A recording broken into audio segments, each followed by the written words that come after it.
Pada tahun 2003 sampai 2016, Todd Kohlhepp membunuh 7 orang dan meninggalkan pesan mengerikan di kolom review Amazon.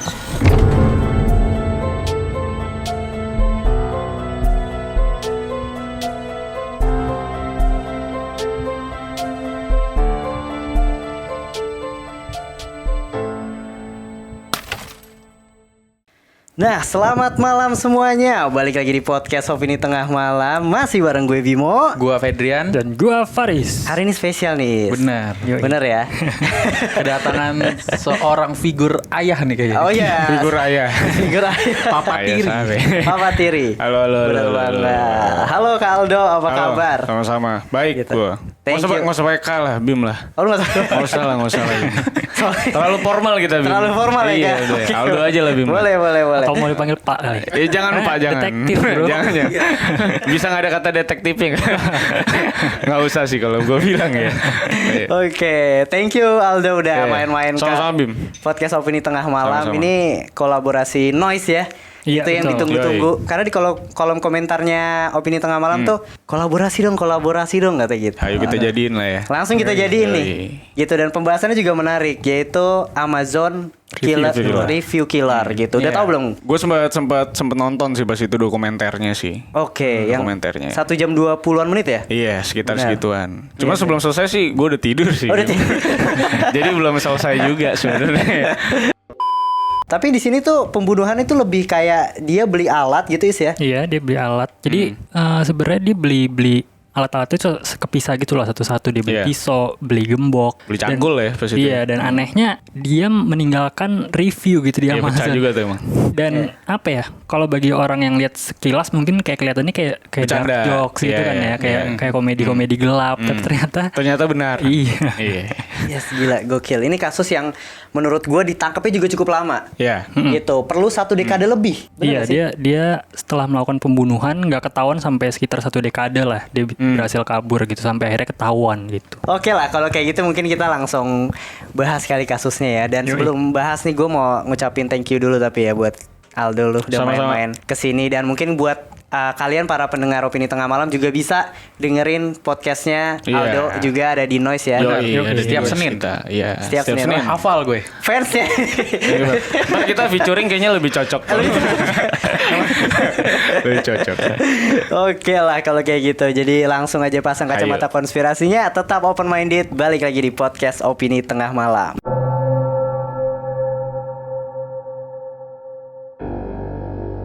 Lahir dengan nama Todd Christopher Samsel pada tanggal 7 Maret 1971, nama belakang Todd berubah ketika sang ibu bercerai dan menikah dengan ayah tirinya, Carl Kohlhepp, pada tahun 1976.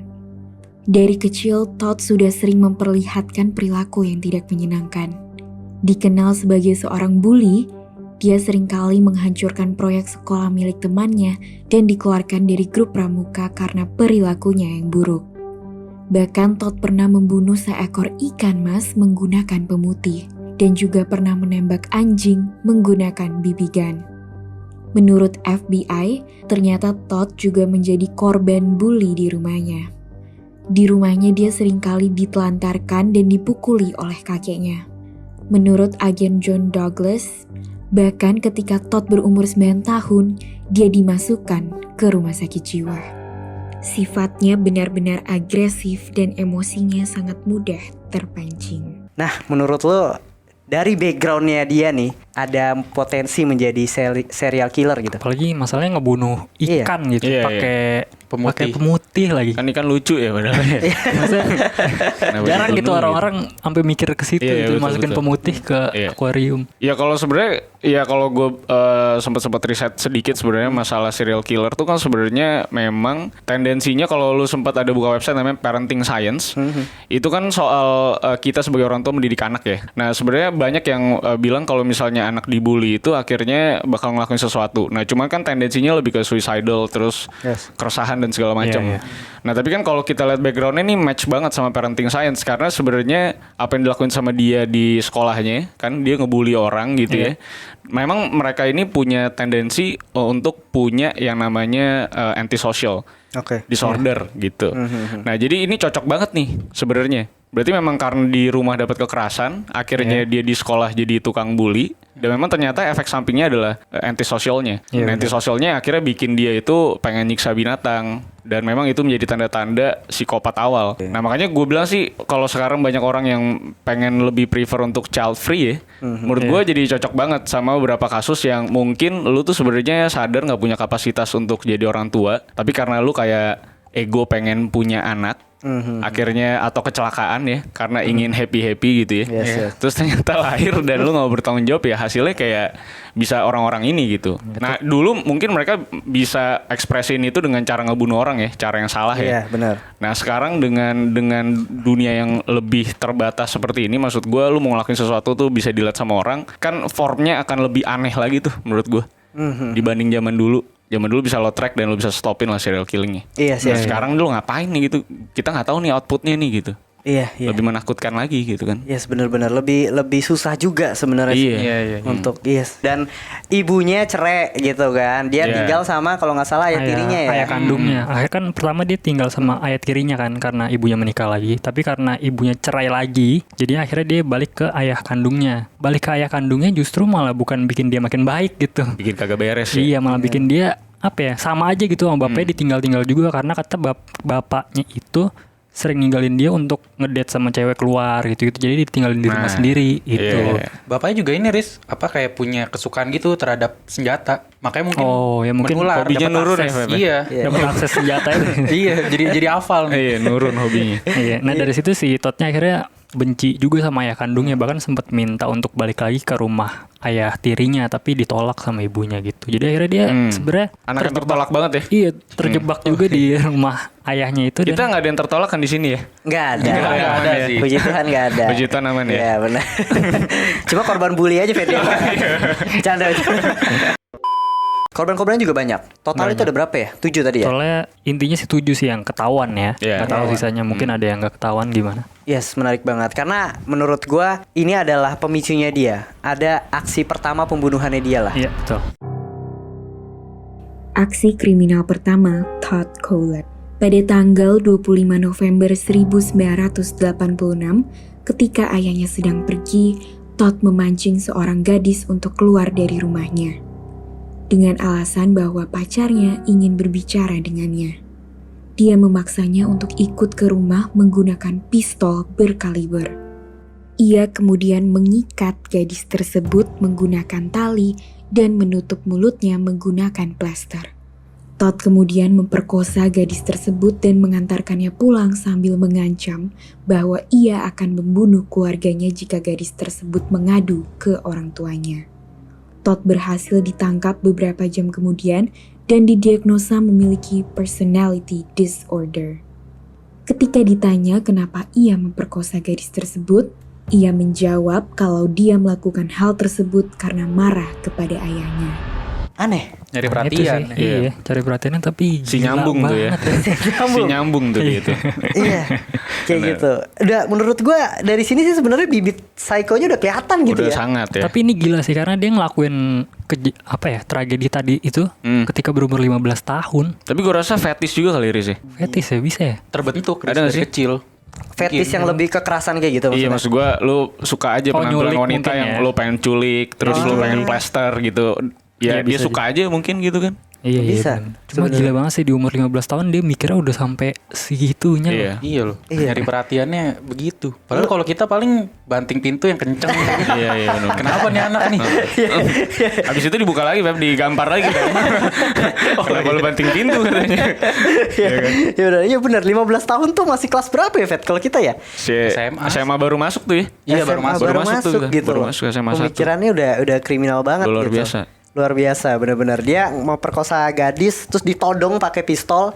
Walaupun akhirnya ketangkep ya dia. Iya. Iya benar. Dia ketangkep di sini dan menurut gua dia juga cukup orang yang pintar karena IQ-nya tuh 118. 18. Iya. Itu Iya kan? pinter banget gak sih? Pintar gak sih, Fet? Setahu Gua gue nggak. sih kalau rata-ratanya. manusia rata-rata 100 deh. 100 ya? Gue 102. Anjay. Nah, Oh iya, sorry Pak. Sorry. Duanya pintar apa nggak tahu nih.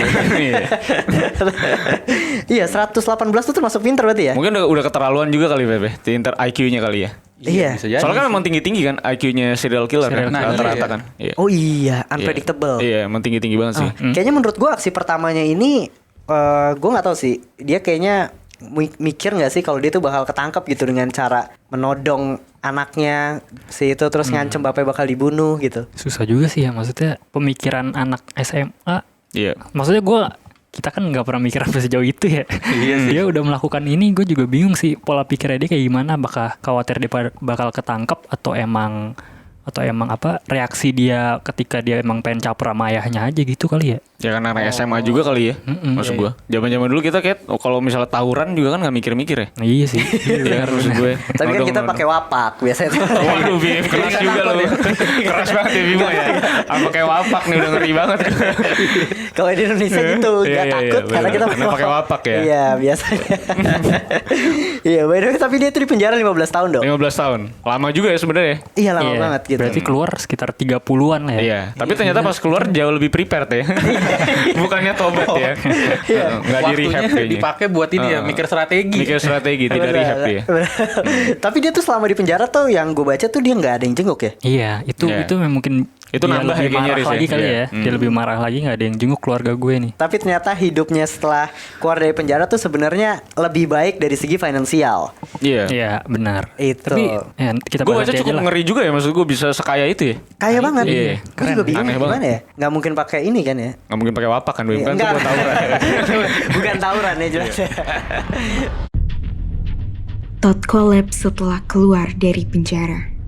Pada tahun 2001 di umurnya yang ke-30 tahun, Todd collapse dibebaskan dari penjara. Ia kemudian pindah ke Carolina Selatan, mendapatkan SIM dan bekerja di sebuah bisnis aparel olahraga. Pada tanggal 6 November 2003, ketika Todd ingin mengembalikan sebuah motor yang dibelinya ke Superbike Motorsports, ia ditertawakan oleh pemilik dan karyawan toko tersebut. Merasa direndahkan, Todd kembali ke toko tersebut membawa senjata api membunuh sang pemilik Scott Ponder, ibunya Beverly, manajer Brian Lucas, dan seorang mekanik Chris Sherberg. Gila. Cuma masalah dilirikin doang, Dok. Iya. Ih, gila sih ini udah kayak Terminator. Iya benar. Terminator yang baru nge-spawn gitu ya di kota ya. Kayak keluar balik lagi langsung dibabat iya, semuanya. dibabat. Gila. Gila. Mungkin ini proses pas kayanya kali dia Bim ya. Pas jadi kaya raya dari sini kali. Ini belum setahu gue. Oh, dia belum ya? Belum Iya. nih. Soalnya apa ya? Pas dia kaya itu ada mungkin dia emang punya talent mungkin ya. Kayak ngerti Ya, mungkin emang properti pinter kali gitu. ya. Dia jadi real estate apa sih namanya? Realtor Oh, agent gitu. Oh, iya, real estate agent gitu ya. Iya, dia emang punya talenta di situ mungkin ya karena melejit banget gitu. Bisnisnya dia itu. Pinter ngomong. Ya, Bisa jadi. sih. Iya bisa jadi. Bisa jadi gitu. Dan aneh sih menurut gue lu cuma masalah keluar beli motor terus diketawain Tawain, gitu. iya. Karena nggak boleh balikin motornya itu, terus dia reaksinya sampai segitunya. Tapi anehnya tuh pembunuhan tadi gitu yang menewaskan banyak orang dia nggak ketangkep. Maksudnya iya, nggak iya. nggak teridentifikasi sama sekali. Iya, gitu. cukup aneh tuh ya. Gimana ya? Soalnya kan 4 orang ya yang dibunuh sama dia ini. 4 orang. Masa nggak ketahuan? Nggak mungkin dong. Atau mungkin emang nggak ada CCTV, nggak ada rekor pembelian karena mungkin dia belinya juga agak lama, mungkin ya nggak ada rekor pembelian namanya Bisa dia jadi. gitu. Tapi harusnya ditelusurin gak sih, Riz? Maksudnya dari peluru kan bisa di-track gitu loh. Bener. Nah Aduh, itu gua sih, gue nggak ngerti sih mungkin dia beli pelurunya Karena kan kita beli kan senjata kan pakai Iya. ID card kita pasti kan. atau mungkin belinya di black market Ya gitu bisa kan. juga kalau di black market. Itu Tapi 4 orang loh yang dibunuh. 4 orang. 4 orang. Kalau Tapi orang cukup tuanya aneh. kaya gak sih? Orang tuanya. Apa ada peran dari orang tua nih orang bisa lolos? Kayak Enggak orang, sih. orang Enggak tuanya ada. aja nggak peduli itu Fed dia di penjara Iya 15 sih. tahun. Iya. Dia juga nggak tahu Kayak kali orang itu. tuanya malah mendukung. Kalau Bagus mau bagus ditangkap. katanya bagus. Bisa lolos ya? Iya, kayaknya detektif sana kurang ya. Waduh, mungkin emang halnya tuh terlalu random aja nggak sih? Kayak nggak Iya. ada Mungkin nggak ada nggak motivasinya iya betul gitu. betul motivasinya agak susah untuk ditemukan Kayak kali terlalu ya. random gitu Iya, orang iya. orang random masuk diketawain balik langsung Iya, membunuh iya, kan iya. nggak bisa dikonekin segampang itu mungkin. Iya sih bener sih. Gue juga nggak ngerti kenapa dia bisa nggak ketangkep di sini. Tapi di sini setelah pembunuhan ini dia malah sukses ya. Iya di tahun 2006 dia dapat lisensi. Dapat lisensi. Apa Sebagai tumbal ya? realtor. Tumbal lagi. Kalau Berarti di dia ke sini sih Indonesia cocok dulu sih. berarti Bim ya. Bisa sukses bro masalahnya. Harus di Jawa Barat berarti pembunuhannya. Gila. Habis dia. Gimana dia Is? Kenapa dia bisa sukses Is? Ya di 2006 itu dia dapat lisensi ya tadi gue bilang. Terus akhirnya perusahaan estate-nya itu sukses besar. Gede banget. Ya akhirnya dia juga beli tanah seluas 95 hektar. Itu 90 hektar gede banget loh. Gede banget sih. Ada videonya di YouTube yang dokumenter yang lu bilang itu diliatin kan itu tanahnya Iya, iya. pakai drone. Kayak rumahnya Michael Jackson ya. Gede banget Iya, gila. gede banget sih. Gila kok bisa ya? Gue Tapi ini termasuk hebat gak sih maksudnya? iya. Orang udah masuk penjara gitu 15 tahun tapi bisa comeback gitu. Iya benar-benar comeback. Dan dia apa ya kan kalau biasanya orang keluar dari penjara itu agak susah kan nyari kerjaan kan. iya. Katanya dia ketika ngelamar kerjaan gitu dia kayak mendaftar tuh bahasa Indonesia apa ya? Memalsukan. Iya, memalsukan. Oh diubah sama dia. Iya, mengubah dokumen-dokumennya dia gitu. Biar dia diterima. Iya, biar diterima. Tapi ternyata hebat juga kan maksud gue. Ada interviewnya kan? Ada interviewnya ya. Nah bisa lolos. Heeh. Kan ditanya tuh pasti tuh. Ya berbohong maksudnya dia emang pinter ngomong sih kayaknya harusnya ya. Mungkin yang penting dia jago jualan aja kali Fet. Oh iya, bisa jadi. Ya udah diterima gitu. Dipercaya kan? Iya dipercaya. Dan ternyata emang sukses kan. Hipnotis? Enggak ya? Gila ini jadi superhero aja. Jadi tadi si Bimo gue lihat tuh klenik mulu gitu loh hidupnya. Wapak ya kan. Tumbal. Gue mencoba Oh, iya. gimana caranya kok dia bisa gitu loh. Tapi hebat sih. Gimana dia tuh review apa aja sih dia di Amazon Is? Ini yang gue ambil contohnya cuma ada Ada tiga nih ya. sih ya. Yang pertama ada yang pisau. Dia nulisnya tuh bintang 4. Kenapa nih? Iya. Kenapa? Pokoknya dia intinya nulis masih belum nusuk orang, masih belum nusuk siapa-siapa. Tapi gue masih masih bermimpi suatu saat akan gue lakukan gitu loh. Ya kalau misalnya dia Pakai lakukan bahan ini yang- adalah Bahan yang peralatan berkualitas yang tepat gitu ini ya. Iya, katanya. betul. Yang kedua ada gembok. Nah ini gemboknya dia beli 5 nih katanya nih. Katanya Beli 5 beli 5 dia Prepare bilang gue pokoknya dia taruh di satu shipping container. banget. Hmm. Dan katanya gembok ini mungkin nggak akan buat mereka berhenti. Ya, untuk Gue nggak tahu menggedor sih konteksnya gitu ya. untuk Iya. menggedor mungkin Iya, ya, untuk menggedor. keluar gitu, untuk menggedor. Tapi yang pasti akan bikin dia capek lah sampai tua. Gitu. Iya. Karena nggak bisa buka ya. Iya nggak bisa keluar. Tapi digunain kan nanti? Iya. Ada. Ini ada. foreshadowing. Yes, benar. Nah yang terakhir ada scope nih. Intinya dia bilang sih disimpan di mobilnya. Jadi suatu saat kalau lu punya mayat yang untuk disembunyiin dia bisa pakai. Gila ya? Bintang 5 tapi udah Bintang riset ini. Bagus berarti Padahal, ini. padahal belum dipakai. Belum dipakai padahal. Udah bintang 5 dia. Gila sih. Tapi gue sempat baca dia tuh beli tuh sekitar ada alat yang pernah dia beli tuh 140. Iya dan ada listnya kan. Ada listnya. Biasanya kalau Dan kayak itu gitu, semua kan di review nih satu-satu ya. Iya. Tapi emang kalau misalkan kita nggak tahu konteksnya Todd Kohlhepp itu pembunuh gitu kita nggak tahu Iya. ceritanya, lucu sih maksudnya. Bener, Iya, lucu. ya, reviewnya lucu gitu. Lu kalau baca Sarkas gini banget. lucu Riz menurut lu. Tapi ini Ketawa kayak nggak Riz lu Riz, kira-kira? kalau gue nggak tahu konteksnya Todd sih gue Lucu. senyum dikit sih Senyum kayaknya. dikit ya. Sama sih gue juga kalau lihat lucu sih kayaknya. Karena sarkasnya tuh kayak lucu banget gitu. Dan ini adalah salah satu korban, bisa dibilang korban terakhir yang ngebuat dia tuh kebongkar ya. Iya yang buat dia ditangkap lah. Yes, ini menarik banget. Korban terakhir Todd Kohlhepp.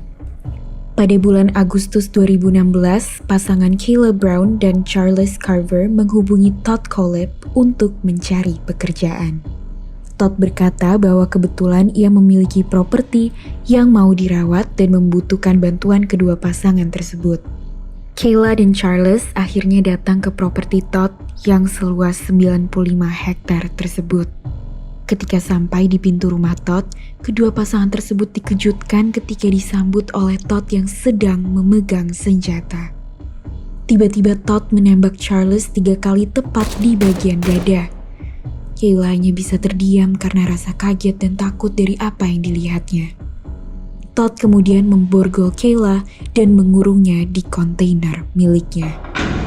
Kayla dirantai di bagian leher, ankle, dan tangannya. Ia ditinggal di dalam kontainer tersebut kecuali setiap jam 1-3 sore dan 5-7 malam. Kayla dibawa ke garasi dan dipaksa untuk melakukan aksi atau kegiatan seksual. Ketika di garasi tersebut, barulah Kayla diberikan makan dan dibolehkan untuk pergi ke toilet. Gila ya? Gila, gue nggak bisa bayangin jadi kalahnya sih. 2 bulan kan? Maksudnya pas pertama kali dia Iya. di depan pintunya gitu ngelihat pacar lu ditembak Dar gitu kan. depan muka. 3 waduh. kali gitu ya. Gila sih. Apalagi kan dia ke situ kan niatnya mau dapet kerja. kerjaan. Iya, iya. Aduh, gila sih. Kasihan Sebelum banget. itu ditembak. Iya, gimana Fet menurut lu Fet? Tapi ini gue sempat nonton yang dokumenter yang ditonton Aldo ya. Jadi katanya sebenarnya dia tuh sempat berkelit Bim pas di interview. Oh iya. Iya. Iya. Jadi dia ngomong tuh kalau misalkan dia tuh nggak memaksa si Kala ini buat berhubungan seksual gitu. Karena ini sama-sama mau. Dia Consent ngomong ya? gitu. Tapi sempet si Kalanya tuh confess tuh di suatu dokumenter itu si Todd ini dia tuh kayak manipulatif gitu loh. Jadi Iya, dia tuh cuma bilang kayak misalkan kalau lu nggak mau nggak apa-apa. Tapi lu kalau udah nggak berguna ya mati gitu. Ya mau gimana lu? Dibanding mati kan ya mending berhubungan Ya kan. kan sebenarnya sama aja Fet. Sama ya. Iya sih. Iya kan? Tapi seenggaknya kan masih ada chance buat kabur kan. Iya. Enggak juga sih, tapi kurang ajar sih tapi statementnya dia kayak gitu. Iya. Gila sih, bener. Si Charlesnya itu akhirnya mati dan si Kalanya selama 2 bulan kalau nggak salah sih. Dari interview 2 bulan nggak sih? Seingat gue Agustus sampai November kalau nggak salah ya. September, Oktober, November. 3 lah, 3 hampir bulan ya. hampir 3 bulan gitu. 3 bulan sampai kesiksa banget dan sampai ditemuin di kontainernya pun kalau lu nonton dokumenternya. Iya. Itu dia udah si Kalanya pun udah nggak teriak juga nggak sih? Cuma Iya, kayak benar. udah tenang gitu kayak mungkin udah pasrah gitu loh, Fet. Iya. Udah biasa lah ya. Udah udah dia Jadi bikin juga- habit dong. Iya habit itu jadi gaya hidup ya. Gila Tapi sih. anehnya lagi sih menurut gue nih, ini lebih ke freaknya juga sih. Selama si Kelanya disekap itu, jadi si Todd ngambil HP-nya si pacarnya itu si Charles. Buat ngupdate Diambil pasti ya. HP-nya, terus tapi diakses Facebook-nya dan berpura-pura menjadi si Charles itu aneh sih menurut gue. Kenapa gitu? Supaya Tapi nggak kelihatan hilang, Riz. iya, motifnya sih Iya, gitu ya, iya. supaya nggak kelihatan hilang. Cuma dia dengan rajin mengupdate status dengan apa ya? Dengan intinya sih berusaha menjauhkan semua orang dari dia kan. Cuma Yakinkan kayak, gitu ya. kayak aneh gitu. Kesannya orang yang ngepost, orang yang komen di postannya dia kayak dibalasnya dengan nadanya yang agak marah gitulah. Pokoknya dibalasnya yang aneh-aneh juga. Tapi di chat nggak dibales, Riz. Di chat nggak dibalas ya? Iya. Di komen yang Di dibalas. komen dibales. Padahal online. Udah online ya. Dan akhirnya dia pun ketangkep nih.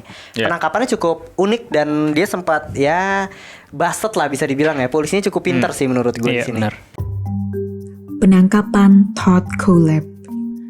Ketika polisi mendapatkan izin untuk mengakses Facebook milik Kayla, mereka akhirnya menemukan perbincangan antara Todd dan Kayla di Facebook.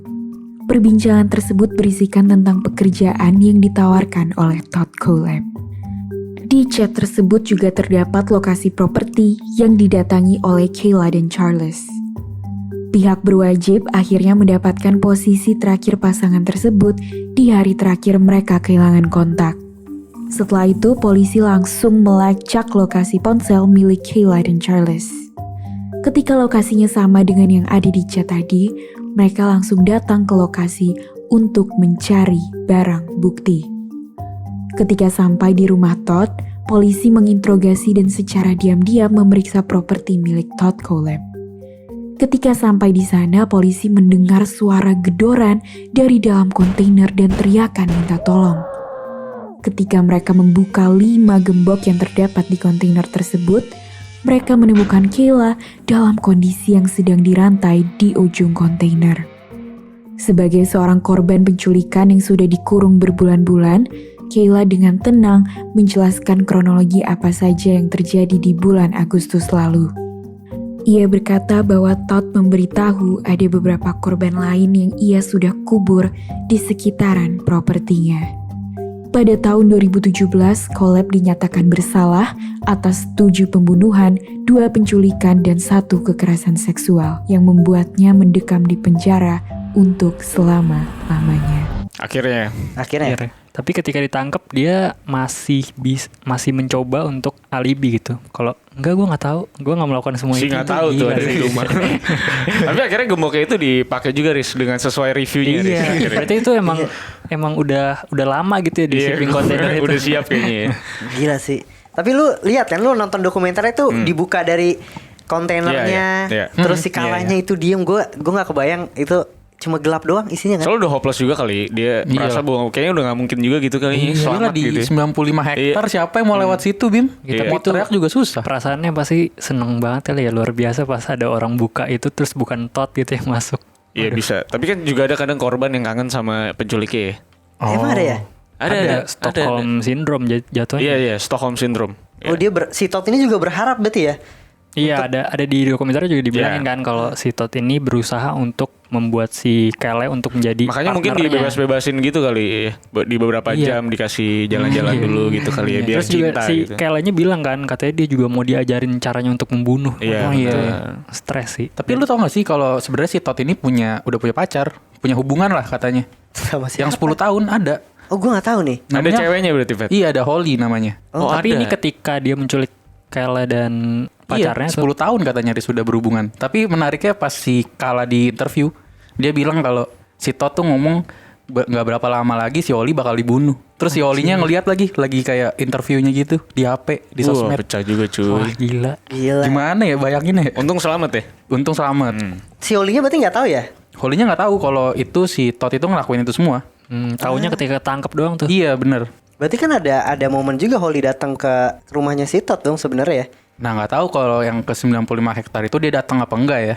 Kayaknya itu mungkin cuma emang buat ladang ngebunuh aja sih. Iya. Atau memang buat propertinya dia doang kali ya? Iya, Maksudnya perusahaannya dia kali. Benar. Ih gila sih. Gila nih menurut gua akhirnya dia ditangkap dan ditangkap juga. Gue inget banget kata detektifnya tuh dia bilang kayak udah lu ngaku aja gitu loh. Gue udah nemuin Kala nih di belakang gitu. Terus dia cuma kayak akhirnya diem aja gitu kan kayak baset aja gitu. Iya. Minta pengacara. Dia langsung minta pengacara gitu dan tetap aja sih menurut gua kasus pembunuhannya dia sampai 7 orang dan kalau nggak salah si Kale juga ngomong ada beberapa korban di. Iya. Pokoknya dia bilang propertinya dia. siapa namanya? Si Todd-nya itu bilang ke Kala kalau ada 2 korban lagi di propertinya dia itu yang dikubur katanya. Si Johnny Coxey sama pacarnya Megan tahun 2015, tahun yang lalu gitu. Dan itu nggak ketangkep sama sekali, gila sih. Oh berarti Nggak ketahuan. berarti dia tuh ceritain ke Kala semua berarti? Iya, katanya Selama. suka pamer gitu kalau dia tuh serial killer. Curhat berarti dia tuh ya berduaan ya kadang ada intimacy. Iya. Ada keintiman ya. Tempat curhatnya si Kala. Tempat curhatnya ya. si Kala ternyata Iya. memang butuh komunikasi aja sih sebenarnya. Ya si Kala juga Iya, sebenarnya iya, bodo iya. amat juga gak sih? Iya sih, sumpah. Soalnya kan emang harapannya supaya si Kalanya cinta kali kan. Iya, benar. Iya, iya. Benar. Tapi gua nggak tahu ya Stockholm Syndrome tuh bener bisa ya? Ya kan ada kan, maksudnya Tapi ada bukti memang secara nyatanya psikologis gitu. ada Bim. Karena lu dan si yang diculik itu sama-sama merasa tertekan aja. Jadi lu merasa bahwa lu ada di kondisi yang sama sebenarnya Mungkin enggak gitu. Skenario-nya bisa terjadi kalau misalkan misalkan yang ngerampok cowok ya, terus ceweknya kerja di suatu perusahaan dan dia udah kesel banget tuh sama perusahaan itu tuh. Terus tiba-tiba si cowok ngerampok kan, Iya. bunuh bosnya. Ya. Siapa tahu dia merasa senang Dan gitu lu si diculik ceweknya. gitu dan lu akhirnya punya koneksi yang sama aja gitu. Nggak maksudnya nggak masih sulit aja gitu gue Ya menangkap. lu mungkin Stockholm bisa coba Bim. Bisa. Kali aja jadi lu bisa inspirasi. buktiin Bim. Iya. Ada creepy Ya ya. nanti yang bahas kita bertiga Bim. Oh, iya. Hilang satu gitu. Yes bener. Dan akhirnya seumur hidup dan gue nggak tahu sekarang Todd kabarnya gimana juga udah nggak ada lagi kan. Kayaknya udah di penjara aja sih kayaknya. Selamanya. Tapi yang si Johnny Cox sama Megan itu kasusnya juga hampir mirip sih katanya. Jadi sama-sama diculik juga kan. Kalau si yang kasusnya Megan dia kenalan gitu di suatu kafe terus akhirnya diajak ke rumahnya dan sama si Johnny Cox-nya dibunuh di depan matanya tapi ditembak di kepala katanya. Wah, ceweknya diperkosa dulu lagi Riz. Ceweknya kayaknya sih ya sempat diperkosa cuma dia cuma hidup sampai 6 hari katanya. Buset. Tapi Habis habis itu dibunuh juga. Dibunuh juga. Si Megan-nya. Setahu gue dia sempat dijanjin gitu deh, mau dilepasin terus dikasih uang $4.000. Nah, terus Fed nggak jadi. Nah itu gue nggak tahu berubah pikiran dia. Apa yang berubah pikiran? Gue juga kurang tahu. Oh, gila. Intinya akhirnya dia tetap dibunuh gitu. Tiba-tiba ilfil kali Fed pas Bisa jadi. bangun nih. Iya. Ya kejelek juga nih gitu kali kata si Tot ya. Atau nggak enak diajak curhat aja. Iya, kayaknya orang nggak ngedengerin gitu. kurang. Iya. Kurang. Kalau kalah mungkin masih Iya, oke lah mungkin ya. pengen dengerin. Gila. Tapi si Johnny ini kasusnya si Johnny Cox ini menariknya ketika dia ketahuan ya. Dia tuh masih sempat berusaha untuk bohong. Oh, Jadi iya. ketika diinterogasi dibilang kan si Totte tuh berusaha membela dirinya gitu. Jadi dia menceritakan cerita yang lain. Oh, oke. Versinya dia sendiri Iya, gitu. iya, Jadi iya. si Johnny sama Megannya katanya datang ke rumahnya dan pokoknya mau ngerampok dia gitu. Mau ngerampok rumahnya. Si Totte bilang katanya emang 2 orang ini nggak tahu terima kasih gitu, mau gue kasih kerjaan cuma malah Malah gue mau dirampok ngerampok, gitu. oke. Iya, akhirnya dia bela diri intinya gitu. Oh. Dan itu berarti tapi nggak dipercaya juga pasti Nggak lah ya. dipercaya. Hmm. Ha-ha. Iya, karena case-nya udah parah terlalu banget. banyak ya? Udah Iya. terlalu banyak gitu. Dan ya mungkin kalau untuk si Todd ini dia juga udah mendekam di penjara juga dan kayaknya kasus pembunuhan dia juga udah hilang sih. Iya, tapi Yes. cerita kasihannya lebih ke Kelenya sih menurut gua. Si Iya, Kalanya tuh kondisi sekarangnya sih meskipun terakhir yang gue lihat tuh dia menang di pengadilan. Kasus si Todd ini dia menang sampai 6,3 juta dolar katanya. Yang bayar siapa ya, Riz? Waduh kagak tahu dah itu duitnya Todd mungkin ya, kekayaannya dia mungkin. Oh kalau Kan nggak dia bisa bayar mungkin diganti jadi masa tahanan kali ya. Oh. Tapi udah seumur hidup juga ya. Oh iya. Ngapain juga dia ya? Bener juga. Iya. Pokoknya kalau dirupiahin tuh 90 miliaran lah. Gila. Intinya dia menang. Cuma tragisnya katanya yang gue lihat juga di satu artikel dia habis ketangkep si Kalanya karena kekerasan sama pacarnya. Itu sih gue kayak apa ini semua gara-gara insiden si Todd ini kan. Si Maksudnya Kalanya merusak- kasarin pacarnya. maksudnya Kalanya melakukan kekerasan ke pacarnya juga ada melakukan kekerasan. Maksudnya kayak Dampak tragis aja psikologis gitu gitu ya. kali ya. Apakah ini hasil perbuatan si Todd jadi ngerusak hidupnya lah gitu. Tapi menurut lu gimana itu? Apa bisa jadi efek dari si Todd itu? Pasti bisa sih. Pastinya sih ya, Pasti harusnya. bisa. Atau mungkin cowoknya emang sama juga kayak Todd lagi modelnya emang suka mukul-mukul cewek gitu kan. Oke. Terus Iya dibales sih. mungkin. Iya dibalas kali sama Iya. Kala ya. Benar-benar. Ya gue bilang sih itu emang menarik banget sih ya, secara personality itu emang menarik banget lah si Todd ini. Dan kayaknya emang serunya adalah ngekulik sebenarnya fetish di balik ini tuh apa sebenarnya. Iya. Gue yakin dia tuh punya hawa nafsu yang nggak bisa dia tahan aja sih untuk either ngebunuh orang atau sebenarnya ya kebetulan aja selalu berpartner gitu cewek yang dia culik. Atau sebenarnya emang cuman pengen punya cewek aja. Iya. Yang bisa dia tahan, bisa dia lakuin sesuka hati dia aja. Dan sebenarnya yang perlu dikulik menurut gue adalah di dalam otaknya itu sebenarnya apaan gitu selain motif ngebunuhnya doang. Karena kalau gue liat motif bunuh orangnya tuh kayaknya emang cuma buat ngambil ceweknya gitu. Iya Iya sih, benar-benar. Patternnya kebaca ya. Iya, Ada jadi beberapa. gue tuh pengen tahu sebenarnya fetish dia tuh apa sebenarnya. Padahal punya pacar juga kan.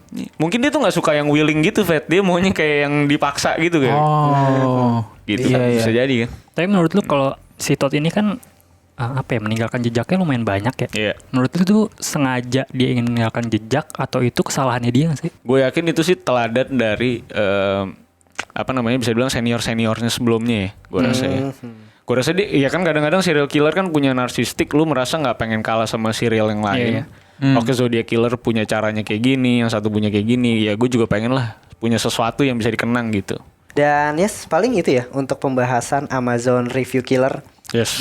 di episode hari ini. Thank you buat Ludo untuk Sama-sama. main di Opini Thank you. Tengah Malam. Gue juga Thank you banget. Thank you Dikasih banget. kesempatan. Yes, mungkin kapan-kapan kita bisa main bareng lagi ya. Hayu. Di Opini Tengah Malam bahas kasus. Nanti kita gantian lah lu ke kita lah ya. Yes. Boleh banget. Nanti tanya para produser itu. Oh, tanya Pak produser itu. Boleh kita tanya Pak produser ya. Dan mungkin segitu aja. Kalau mau dengerin konten Detektif Aldo ya Ayo. di Noise bisa langsung follow aja gitu setiap Senin. Benar, Ferdian salah satu Yes. fansnya. Thank you, Fat. Jam 3 sampai jam 4 biasanya sih. Aduh, terima kasih sekali loh. Biasanya ya, patternnya sih gitu nih. Patternnya gitu ya. Betternya gitu. Dan paling segitu aja dari Opini Tengah Malam. Jangan lupa follow sosial medianya Opini Tengah Malam dan juga follow kantor detektif Yes. gitu untuk ngikutin kasus-kasus yang kriminal lainnya lah. Yep. Di sana Yeah. ada. Yeah. Gitu. Segitu aja dari Opini Tengah Malam. Sampai ketemu di episode berikutnya. Bye. Selamat malam. Selamat malam.